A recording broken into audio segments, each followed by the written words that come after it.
What do you think? Why do you think so many people, church people that's grown up in the church, why do you think so many people have separated from the church? Man, that's a really good question. That's a whole I podcast know, by right? itself. But let's get into it though. I would say that the church definitely has to take some major responsibility in the separation of itself in the community, because I think a lot of what the church has become is just trying to get people to fill up the building and fill up the seats. I think we walked away from the mission, which is to love our community well and meet people where they are. And so I think a lot of people have grown distrust to large institutions, including churches. They don't feel like it's a safe place, a place where they can be real, where they can be honest, or they feel like they're getting a shakedown when they come in. Like, I'm 10 times broker coming to church, right? They didn't pass the offering plate around, 10 times. You can't be honest about anything. And so I think that's been a real turnoff. And then on the other end, you do have people, like, no matter how well you do church per se, like, they don't want to turn from their lifestyle, right? They don't want to follow the ways, of God. Like, there is a place for that. But I think the onus is on us as a church, not to be a building with a cross on the door, but an embassy for the kingdom.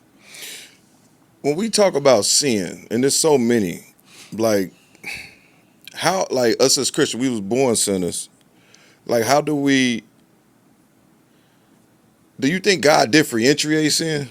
Like, sin is sin, right? Sin is sin across the board. And the reality is that we all fall into that category. Right. No matter who you are. Like, we're all in need of a savior. Because I think the biggest sins to me is pedophilia, murder, and what was the other? And rape. That, for me, those are the top three. And if I was God, that would be why I draw the axe. Yeah. You know what I'm saying? But I think that's where a lot of people who want to believe in God get conflicted, because there's such a long list of sins. Sure. And like you just said, sin is sin. Yeah. So how can we really differentiate what's what? Right. I think a lot of people look at just like you said, like, they go through the list and say, well, this sin, this sin, this sin, and it's not so much the sin as who we're sinning against.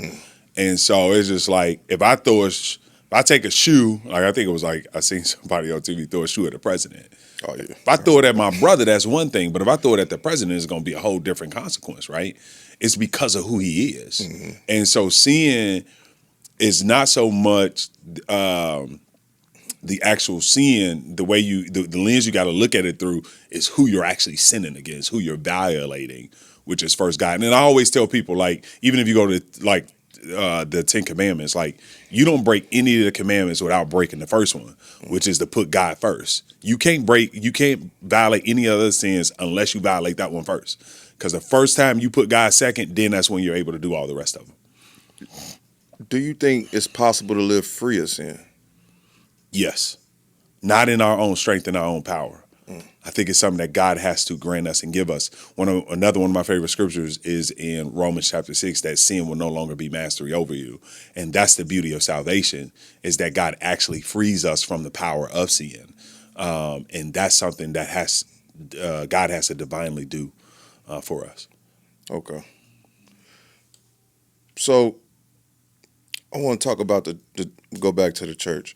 Do you think that some churches try to conform too much to modern culture? Yeah, it's crazy, because I think, like, there's